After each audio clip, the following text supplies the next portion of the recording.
We're literally only about a week away now from the release of Assassin's Creed Shadows, and we've received some really cool last-minute details regarding release, including preload times, performance details, hideout features, and more. So preload for Assassin's Creed Shadows on PC is March 17th, and for console, preload is March 18th. The game itself then will be available to play at 12 a.m. Eastern Standard Time on Thursday, March 20th, but also that means if you live on the West Coast, you'll actually be able to play AC Shadows on March 19th at 9 p.m. since the rollout is occurring at the same time everywhere across the globe. We've also received some interesting performance details, and the standard PlayStation 5 will have 3 different available modes for this, including Performance Mode, Fidelity Mode, and a Balanced Mode. Performance Mode will allow for an upscaled 4K, 60 FPS, and selective ray tracing. Fidelity Mode will allow for better visuals with standard ray tracing and will still be at an upscaled 4K, but only 30 FPS.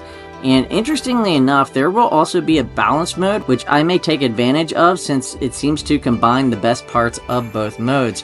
Balanced Mode on PS5 includes the standard 4K upscaling, 40 FPS, and standard ray tracing.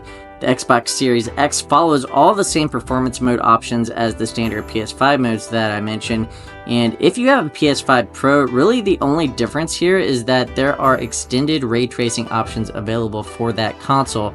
The only console then that struggles a bit and doesn't go beyond 30 FPS or support anything but like the very basic limited ray tracing options is the Series S. Beyond preload times and performance features though, one of the coolest aspects of Assassin's Creed Shadows that we saw this past week was the hideout. So they revealed this on the Ubisoft website, but for some reason, unlike all of the other videos that have been linked on YouTube, they never formally posted it there. Now, we've seen some pretty cool hideouts and base building features in past Assassin's Creed games like the intricate Cafe Theater hideout in AC Unity or the Steam Train in AC Syndicate. And while Ubisoft is touting this as the biggest and best hideout since Assassin's Creed Brotherhood, I have to say that the Assassin's Creed 2 hideout was peak, and the Pirate Island from AC4 Black Flag also has to be up there for me. But in seeing the short trailer videos for this new hideout from Assassin's Creed Shadows, there appears to be quite a bit of complexity to this. Set in the hidden valley of Izumi Setsu, this area includes a, quote, acre of land that is fully customizable to the point where you can place everything, including, quote, buildings, pavilions, pathways, bushes, trees, ponds, mossy rocks, local flora and fauna, and countless other Japanese cosmetic elements found or acquired throughout the journey. You can also upgrade buildings and hideout components through the different resources that you gather, like wood, minerals, and crops. There are also massive stockpiles of supplies that you can loot in castles and other highly guarded places that can really help to upstart your hideout. Some elements can also be directly purchased from merchants or looted from different chests throughout the game. There are exterior elements that you can place outside buildings on the map, like paths and fences, and honestly, when I first saw this in action, it immediately made me think back to the long-forgotten but really cool Lionhead Studios game from Peter Molyneux in the early 2000s that was called The Movies. In The Movies, you basically built your own movie studio, hired actors and scriptwriters, and created your own films.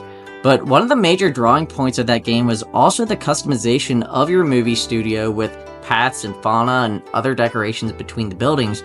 In AC Shadows, the hideout includes a ton of upgradable rooms and buildings, including Tomiko's main room, the stables, the forge, Kakarega, which allows you to get other safe houses around Japan, a study, a dojo, a Terra altar, Jinja Shinto shrines, the Nando, which is a type of barracks, a sake room, a tea room, a gallery, and a wide variety of generic rooms, all of which can be joined together with different hallways. In terms of the interiors, you can choose the floors, the walls, and the decorations, and you can bring different animals into your hideout region if you wish, such as dogs, cats, foxes, and baby deer. Once you recruit different allies as well, they will spend their time in your hideout, training, resting, and just going through a daily routine of sorts. In other words, the hideout feature here is extremely expansive, and I feel like I'm going to spend hours upon hours just building up my hideout and decorating the place while inviting all the deer in Japan to spend time there.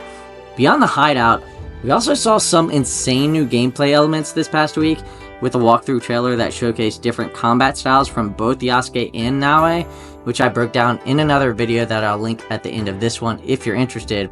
Remember though how the gold edition of this game was essentially cancelled since they decided to ditch the traditional season pass, that is at least for now.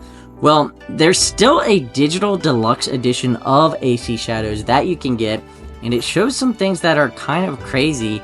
In the first part of the trailer for the digital deluxe edition that they dropped last week, Ubisoft shows the Sekiro Beast Legendary mount, which looks absolutely off the wall.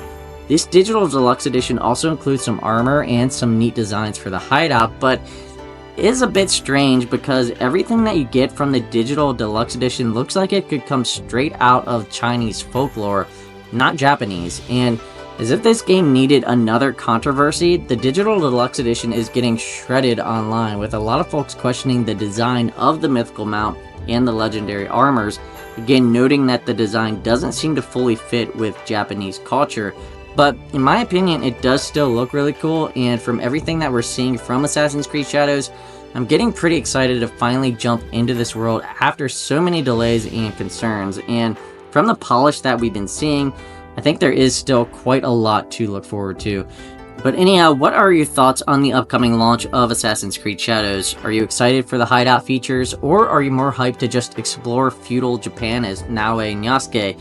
And what do you think about the controversial designs that are included within the digital deluxe edition? Shout out down in the comments below and let me know what you're thinking. And if you enjoyed the video today, consider subscribing. But for now, thanks for watching, take care, and I'll see you in the next level.